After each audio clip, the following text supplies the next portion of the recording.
Olá, gente, sejam muito bem-vindos. Mais um dia, mais um encontro nosso aqui com a Palavra de Deus, o nosso clube de leitura. E hoje é o dia de número 256. Todos os dias eu vou anunciando qual dia estamos contando os dias, vamos chegar a 365 dias com a nossa missão completa. Até lá, teremos lido toda a Bíblia, lendo e interpretando os textos.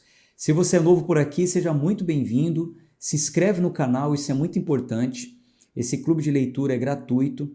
Essa leitura que você vai participar diariamente é gratuita. Você não paga nada para estar aqui com a gente. E nós vamos falar sobre Bíblia apenas, não é sobre igreja, placa de igreja, sem interesse nenhum denominacional. Não, somente a palavra. Então, o que eu te peço? Se inscreve no canal, dá o seu like, coloca aí nos comentários o seu nome e de onde você nos acompanha. Independente do horário que você estiver assistindo, isso é muito bom. Isso faz com que o YouTube entregue para outras pessoas. Quando vê que tem gente que está entrando, está se inscrevendo no canal, está dando like, está comentando, então ele vê que o assunto é bom. E assim ele vai entregar para outras pessoas. Bom, hoje nós vamos iniciar a leitura do livro do profeta Isaías. E antes de lermos o livro, de começarmos ali do capítulo 1, naturalmente, eu vou passar para vocês a visão panorâmica. Como que nós devemos olhar para esse livro de ponta a ponta? O que podemos esperar desse livro? Qual o contexto histórico? Qual o propósito do autor em ter escrito esse livro?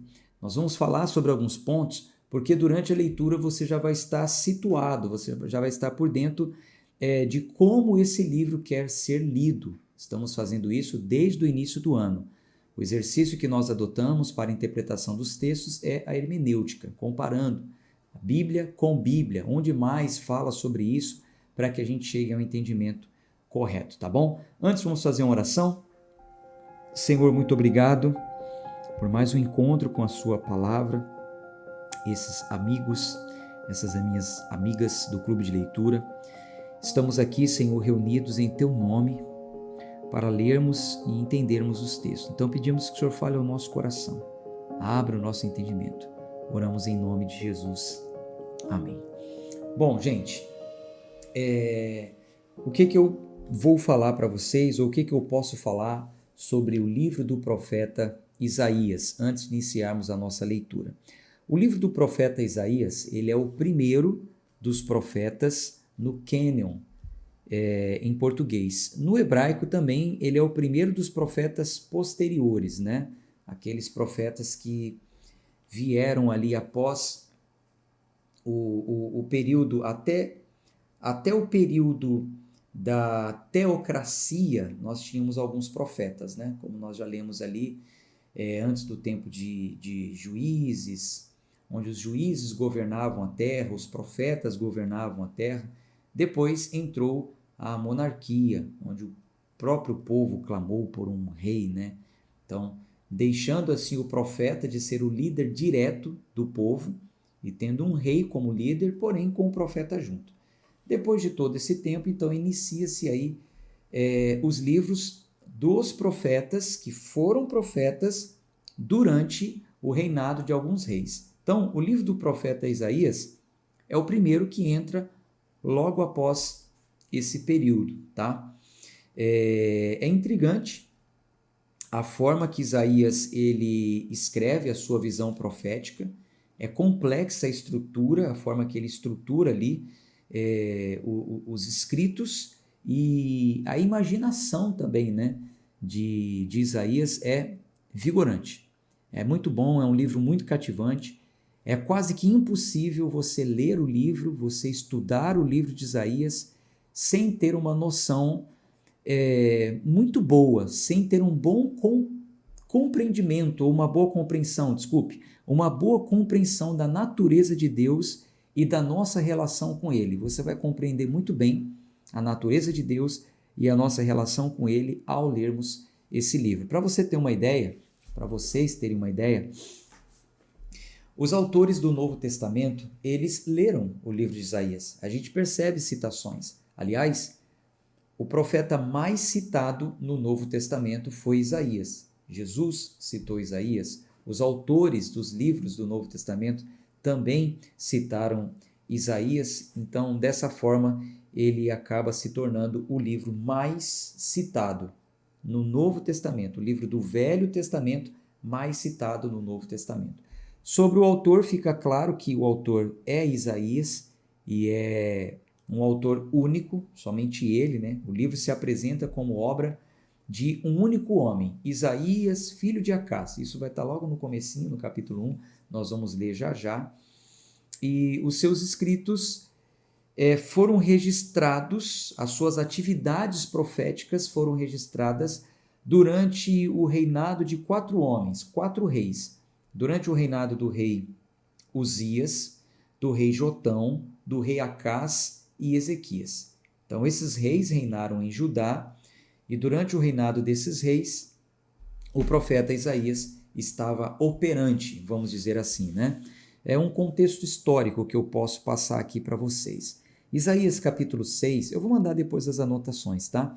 Isaías capítulo 6, logo no versículo 1, registra como foi o chamado de Isaías. Ele recebeu o chamado no último ano do reinado do rei Uzias sobre Judá.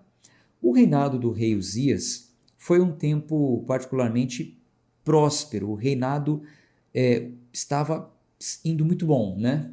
Muito bom, era um reinado próspero. Contudo, algumas nuvens de tempestades já vinham pairando sobre o horizonte quando Isaías começa a atuar como profeta. O que já vinha acontecendo?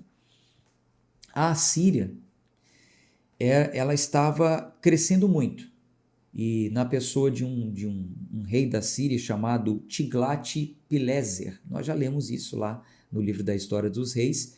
E o rei assírio, ele começou a ameaçar subjugar o reino de Israel ao norte.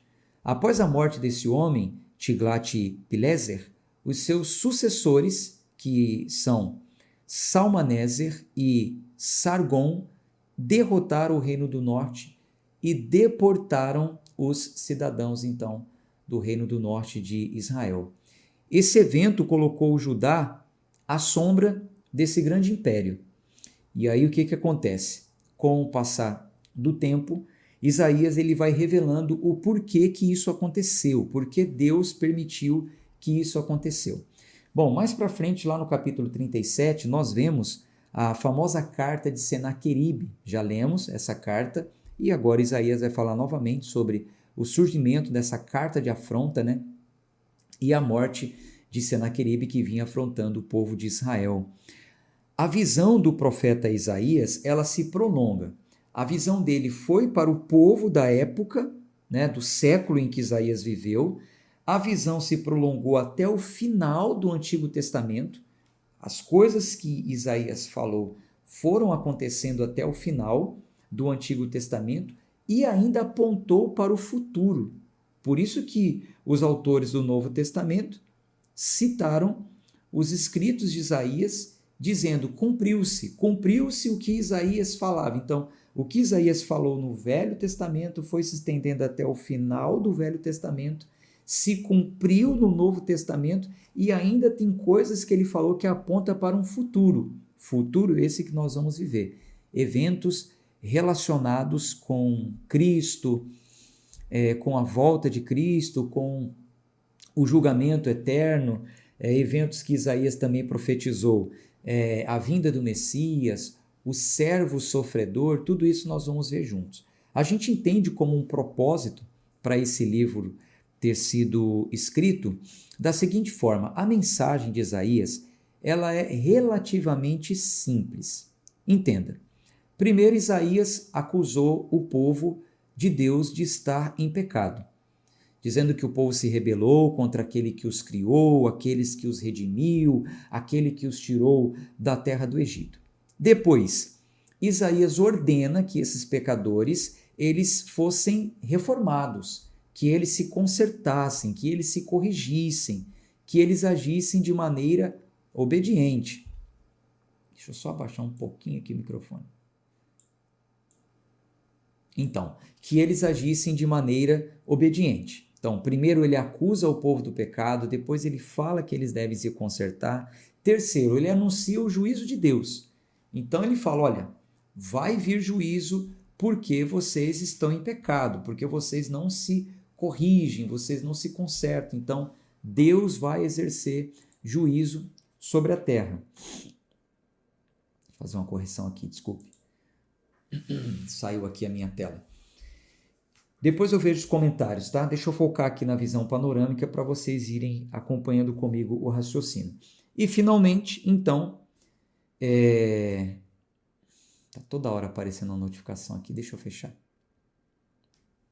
Finalmente, então, Isaías fala sobre uma revelação que Deus deu a ele, que era a futura restauração de Israel. Então, Deus iria restaurar aquele povo, o povo que foi exilado, o povo que foi deportado por causa dos seus erros. Deus exerceu juízo sobre o povo, mas o profeta anunciou que depois Deus traria aquele povo de novo, haveria um povo remanescente, um povo fiel. Deixa eu recapitular então a mensagem de Isaías. Primeiro, anuncia que o povo está em pecado. Segundo, fala que eles devem se corrigir. Terceiro, ele anuncia o juízo de Deus caso eles não se corrijam. E já sabendo que eles não vão se corrigir, então ele fala qual é a sentença ainda, juízo e sentença, como terceiro. E por quarto, ele fala sobre o retorno daquele povo, que Deus teria misericórdia daquele povo.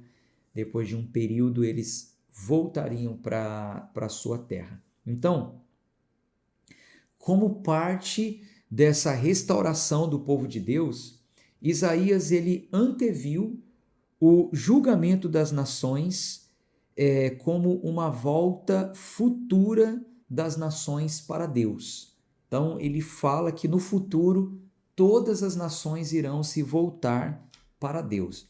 Nós vamos ver isso logo aqui nos primeiros capítulos, tá? Já já a gente fala um pouquinho mais sobre isso. O livro se divide também em duas partes. Do capítulo 1 até o capítulo 39, ele vai enfatizar o pecado. Do capítulo 40 até o capítulo 46, ele vai enfatizar a esperança e a restauração do povo de Israel, tá? Então, como um contexto, seria bom falar isso para vocês. Agora, tem outras coisas que nós devemos observar ainda dentro do contexto de todo o livro. Por exemplo, Isaías destaca que nós devemos observar que Deus é o Santo de Israel. A Siri do celular me ouviu falar sobre Isaías, está falando, encontrei isso sobre Isaías na internet. A tecnologia é demais, né? Mas ninguém perguntou para ela agora. Então veja, Isaías ele fala para observarmos também alguns pontos. Eu vou destacar aqui para vocês. Deus, o Santo de Israel. Do início até o fim do livro, Deus é chamado de o Santo de Israel. Em uma ocasião, lá no capítulo 6, inclusive, no chamado de Isaías para ser profeta, os serafins, eles proclamavam: Santo, Santo, Santo é o Senhor dos exércitos, tá? Então, Deus é santo. Deus, ele está à parte, ele está completamente distanciado do pecado. Deus é o próprio modelo de perfeição moral. Então, nós devemos nos atentar para isso também durante a leitura do livro de Isaías. Então, o povo de Deus, eles deveriam refletir sobre o caráter de Deus como sendo um Deus santo, de acordo com o que já estava escrito no livro que eles conheciam, que era a Torá, os livros de Moisés. Eu vou mandar algumas referências anotadas para vocês também, mas o povo ficou muito aquém disso. Eles sabiam que Deus era santo, eles sabiam o que Deus exigia como prática de santidade, mas eles não praticavam. Então, Isaías ele foi comissionado para lembrar o povo desse altíssimo padrão. Isaías foi comissionado para elevar o padrão. Deus é santo. Voltemos à santidade. Ele vai exercer juízo. Uma outra coisa que nós observamos também durante a leitura é sobre fé e confiança. O profeta Isaías, ele convocou o povo para confiar em Deus. Então, diante da recusa do povo, ele censurou o povo por isso. Ele exortou o povo, vocês devem confiar em Deus, mas o povo se recusou a total confiança. Então, ele censura o povo, ele fala que o povo deve temer a Deus e não a outros seres humanos, temer a Deus e não temer a homens. Ele vai falar sobre isso, e muito frequentemente o povo de Israel abandonava o Senhor e depositavam a confiança deles em homens, em outras nações poderosas, entre aspas, e inclusive também em falsos deuses. Uma outra coisa que nós podemos observar é que Deus ele é colocado sempre em confronto com os ídolos da época. Deus versus os ídolos. Por causa da tendência do povo de Deus em confiar em outros deuses, em falsos deuses, em outros ídolos, então vinha a palavra profética de Isaías e contrastava, né? Colocava ali um contraste, mostrando: Deus faz isso, mas os outros deuses não fazem. O nosso Deus é assim, o Deus das outras nações não é assim. Então, ele iria mostrando a história, como Deus agiu no decorrer da história, mostrando quem era Deus e como os ídolos não agiam, que eles não faziam. Então ele coloca ali que Deus ele poderia revelar o futuro, os outros deuses, os outros ídolos não poderiam revelar. Ele vai falar sobre a eternidade de Deus, Deus é eterno. Os outros ídolos são criações humanas e são equivalentes a nada. Ele vai dizer, esses deuses aí, eles não são nada. Um outro ponto que nós também devemos observar é que Isaías ele fala sobre o Messias e o servo sofredor, né? A gente vê ali nas passagens do livro do profeta Isaías que ele reflete sobre esse futuro rei ungido, né? Conhecido como Messias. Nós vamos ler isso lá no capítulo 9 de Isaías, e também algumas passagens que descrevem o Messias como um servo sofredor, né? Ele foi transpassado, pelas nossas pisaduras fomos sarados, etc e tal. A gente vai ler isso junto. Então, isso atrai os leitores interessados sobre o Messias.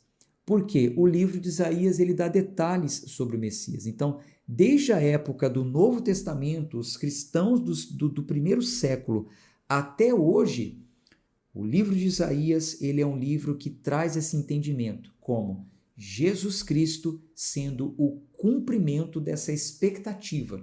O mundo esperava por esse Messias. O mundo esperava por esse futuro servo sofredor que sofreria pela humanidade. Então Isaías dá os detalhes que comprovam Cristo ser o Messias e o servo sofredor. Então isso contribui com o pensamento de toda a Bíblia, né? Eu sempre falo para vocês como que esse livro ele poderia contribuir para toda a Bíblia, e a gente vê que a estrutura do livro corrobora com a forma ampla de Deus lidar com o seu povo, como Deus lidou com o povo durante todo o tempo na Bíblia, e as profecias registradas também nos séculos antes de Cristo por Isaías ajudam a comprovar que Cristo era de fato, sim, até por causa de tudo que ele passou, todos os sofrimentos que ele viveu, é de fato sim o cumprimento da promessa tão esperada, tá bom? Então, finalizo aqui a visão panorâmica do livro do profeta Isaías. Agora nós vamos entrar na leitura e vamos ver então alguns detalhes no decorrer da leitura. Deixa eu só pegar aqui a minha Bíblia do celular, já aparece aí na tela para vocês. Vamos ler, eu vou destacar aqui algumas coisas para vocês. Isaías capítulo 1, versículo 1. A visão de Isaías, o filho de Amós, a qual ele viu a respeito de Judá e Jerusalém nos dias de Uzias, Jotão, Acás e Ezequias. Então, como eu falei para vocês, né? No período desses 4 reis, Isaías era o profeta em exercício, reis de Judá. Ouçam, ó céus, e dê ouvidos, ó terra, porque o Senhor tem falado. Eu tenho alimentado e fiz crescer filhos, e eles têm se rebelado contra mim. O boi conhece seu dono, o jumento a manjedoura. Seu senhor, perdão. O boi conhece seu dono, o jumento a manjedoura de seu senhor. Porém Israel não conhece. O meu povo não pensa. Gente, olha que comparação. O boi conhece seu dono, o jumento a manjedoura do seu senhor, mas o povo de Israel não pensa. Ah, nação pecadora, um povo carregado com iniquidade, uma semente de malfeitores, filhos que são corruptores. Eles têm abandonado o Senhor, eles têm provocado o Santo de Israel até a ira. Eles me deixaram e retrocederam. Por que vós não deveríeis mais ser afligidos? Por que vocês não vão ser afligidos, né? Me abandonaram? Vós vos rebelareis mais e mais. A cabeça toda está enferma e o coração todo fraco. Desde a sola do pé até a cabeça não há solidez nele, porém feridas, hematomas e chagas putrefantes. Apodrecendo, né? Elas não têm sido espremidas, nem atadas, nem amolecidas com unguento. Vossos pais está desolado, vossas cidades estão queimadas a fogo, vossa terra, estrangeiros a devoram, e em vossa presença, e está desolada porque é derrubada por estrangeiros. E a filha de Sião é abandonada, como uma casinha em uma vinha, como um alojamento em um pepinal, como uma cidade sitiada. Se o Senhor dos Exércitos não tivesse deixado para nós um remanescente muito pequeno, nós teríamos sido como Sodoma e semelhante a Gomorra. Ouvi a palavra do Senhor, vós, governantes de Sodoma. Dai ouvidos à lei do nosso Deus.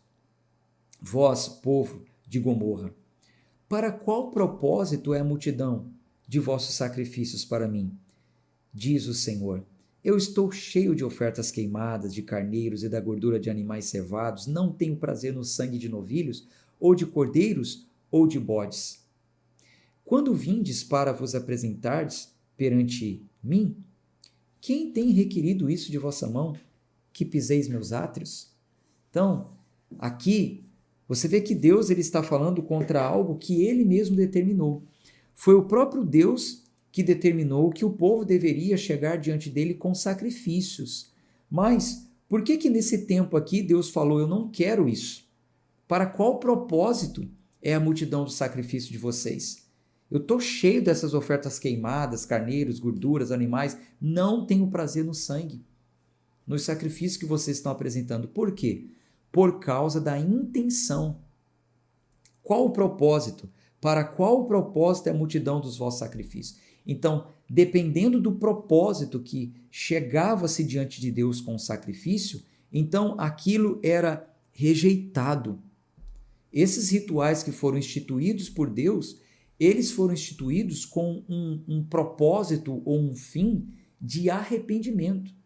Então, o propósito genuíno de uma pessoa chegar diante de Deus naquele tempo com o sacrifício era para alcançar misericórdia, era para alcançar clemência, perdão, redenção. Hoje não mais, porque o sacrifício de Cristo já alcançou essa redenção, essa clemência, essa misericórdia para nós.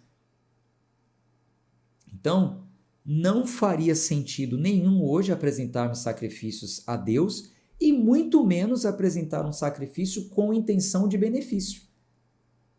Deus, ele olha para esse tipo de gente que chega diante dele com sacrifícios, com intenção de benefícios, de troca, para que ele ganhar, receber alguma coisa, e diz, para qual propósito é a multidão dos vossos sacrifícios para mim? Eu estou cheio dessas ofertas queimadas, carneiros, gorduras, não tenho prazer em sangue, não. Quando vindes para vos apresentares perante mim, quem tem requerido isso de vossa mão, que piseis os meus átrios? Quem pediu isso? Eu não estou pedindo nada, não. E às vezes, né? A gente já falou muito sobre isso esse ano, eu acredito que a maioria aqui já tem os olhos abertos quanto a isso, mas sempre tem gente nova chegando. Às vezes, nós vemos aí em alguns ambientes de culto, e eu não tenho compromisso com a igreja, por isso que eu posso falar, meu compromisso aqui é com a Bíblia, tá? Nós vemos determinadas denominações que trabalham na área do sacrifício. Elas dizem assim, Deus trabalha na área do sacrifício. Por isso nós vamos apresentar uma oferta de sacrifício. Com que fim? Com o fim de se humilhar? Com o fim de buscar clemência, graça, arrependido dos pecados? Ou a campanha de sacrifício é para benefício? Projeto de vida, ano da vitória, sucesso, tudo do homem pelo tudo de Deus. Deus não aceita esse tipo de sacrifício.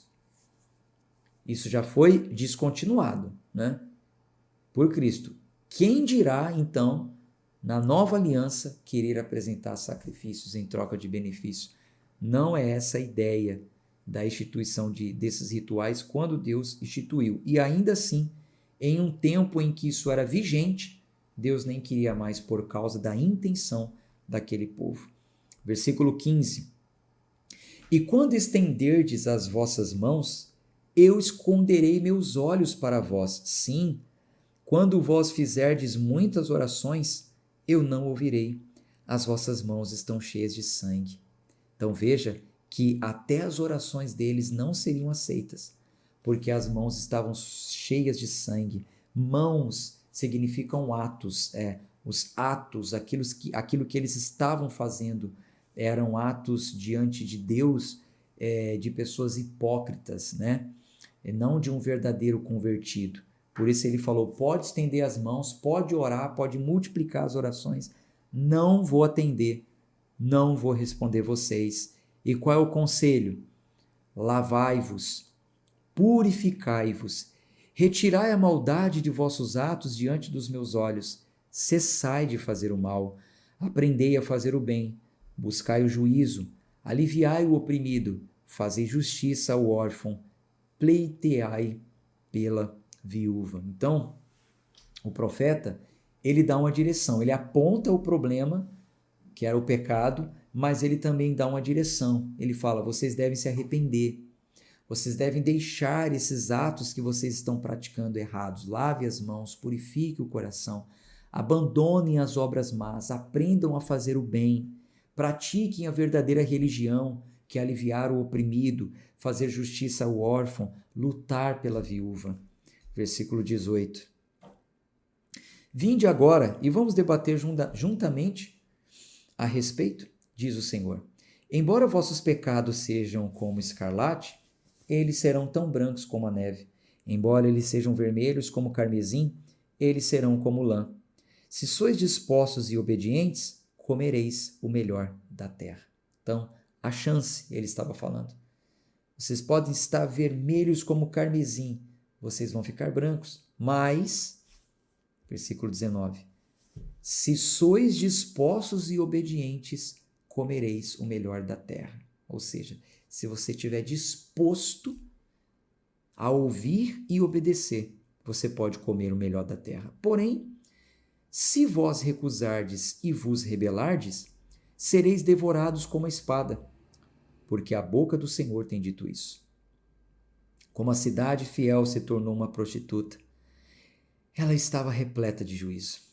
A retidão se alojava nela, mas agora assassinos. Tua prata torna-se em escória, teu vinho misturado com água. Teus príncipes são rebeldes e companheiros de ladrões. Cada um ama presentes, subornos, né? E segue atrás de recompensas. Eles não julgam o órfão, nem fazem a casa da viúva vir até eles. Portanto, diz o Senhor dos Exércitos, o poderoso de Israel, eu me livrarei dos meus adversários e me vingarei dos meus inimigos. E eu voltarei a minha mão sobre ti e te purificarei completamente a tua escória e removerei todo o teu estanho. E restaurarei teus juízes como no início e teus conselheiros como no começo. Depois tu serás chamada a cidade da justiça, a cidade fiel. Sião será redimida com julgamento e sua conversão com justiça.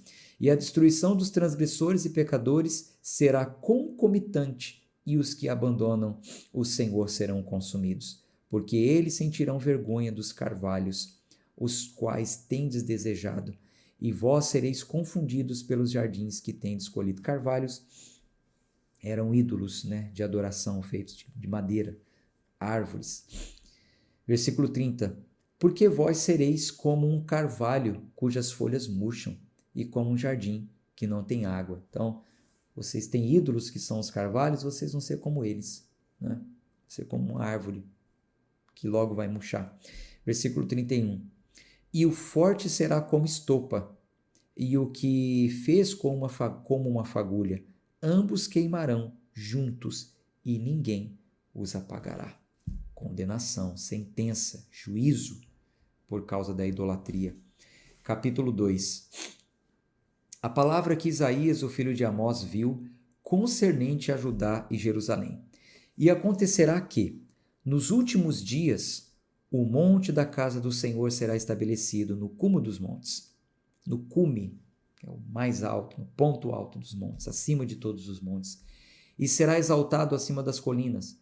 Todas as nações fluirão em direção a ele, e muitos povos irão e dirão: Vinde vós e deixai-nos subir ao monte do Senhor, em direção à casa do Deus de Jacó.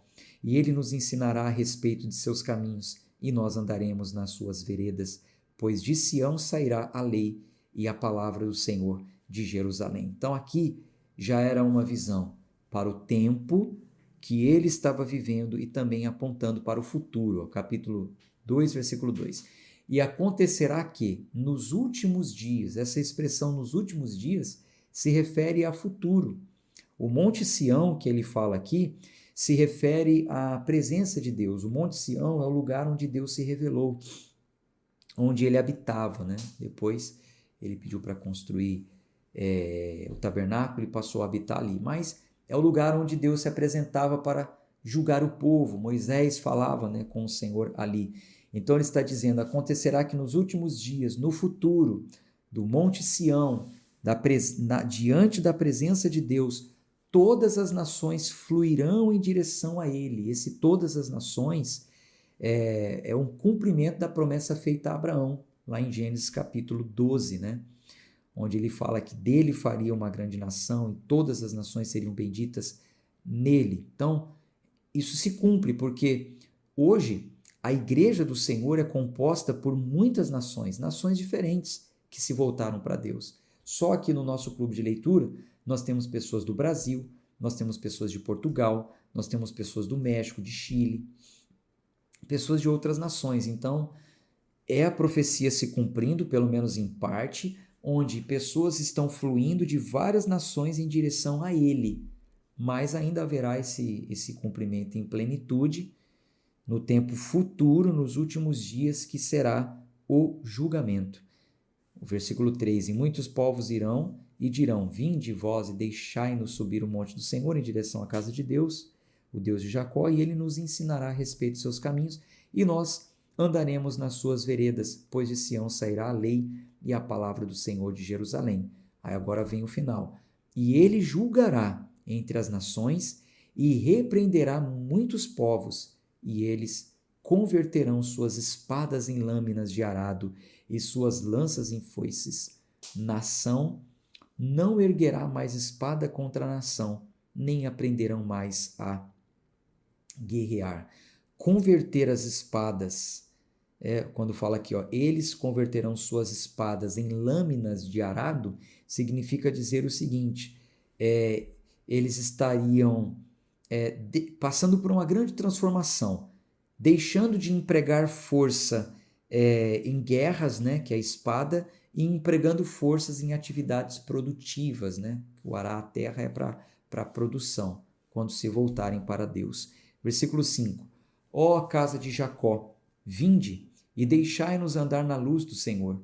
Portanto, tu tens abandonado o teu povo, a casa de Jacó, porque eles se abastecem do Oriente e são adivinhos como os filisteus, e eles se agradam nos filhos de estrangeiros. Sua terra também está repleta de prata e ouro, nem há qualquer limite para seus tesouros. Sua terra também está repleta de cavalos, nem há qualquer limite para suas carruagens. Sua terra também está cheia de ídolos. Eles adoram a obra de suas próprias mãos, a qual seus próprios dedos têm feito. Então, aqui revela, gente, que a idolatria, ela está entranhada em nós, né? Nós seres humanos temos uma grande tendência à idolatria, a construir com as nossas próprias mãos ídolos de idolatria, como ele diz aqui. Eles adoram obra de suas próprias mãos, a qual seus próprios dedos têm feito. Às vezes os nossos próprios dedos trabalham ídolos para idolatrarmos, né? Às vezes no próprio celular, você está lá clicando, né? E tendo aquilo ali como um ídolo, como um objeto de adoração, colocando até acima, né, do próprio Deus. Versículo 9. E o pobre se abate e o nobre se humilha, portanto, não os perdoe. Entra entre a rocha e esconde-te na areia, porque o temor do Senhor, aliás, por temor do Senhor e pela glória da sua majestade.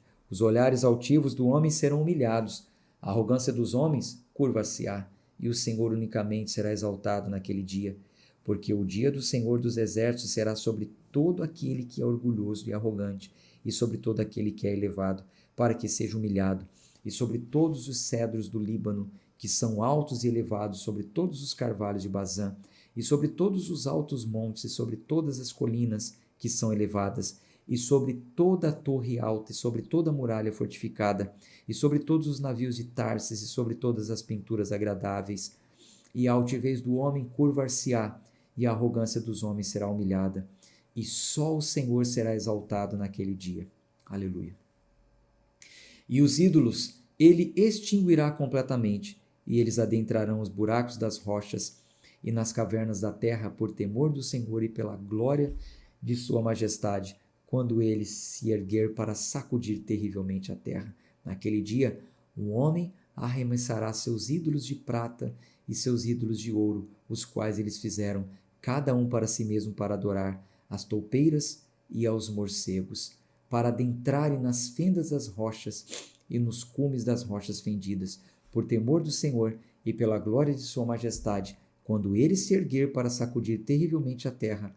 Deixai-vos do homem cujo fôlego está em suas narinas, pois em que situação deve ser considerado? Em que situação vai ser considerado e achado? Terrível coisa acontecerá nesse dia, né? O dia do Senhor. Bom, então o apelo final aqui do versículo 22 é não depositar a nossa confiança nos homens. Deixai-vos do homem cujo fôlego está em suas narinas, pois em que situação deve ser considerado? Não tem como a gente confiar no homem, né? Não tem como. Até o fôlego está nas narinas dele e pertence ao Senhor. Então, devemos depositar a nossa confiança no Senhor, tá bom? Bom, gente, eu vou ficando por aqui na nossa leitura de hoje. Um abraço de fé e força. Se você tiver alguma dúvida, manda para mim lá no WhatsApp, tá bom? E a gente segue amanhã nesse mesmo horário, se Deus quiser. Tchau, tchau.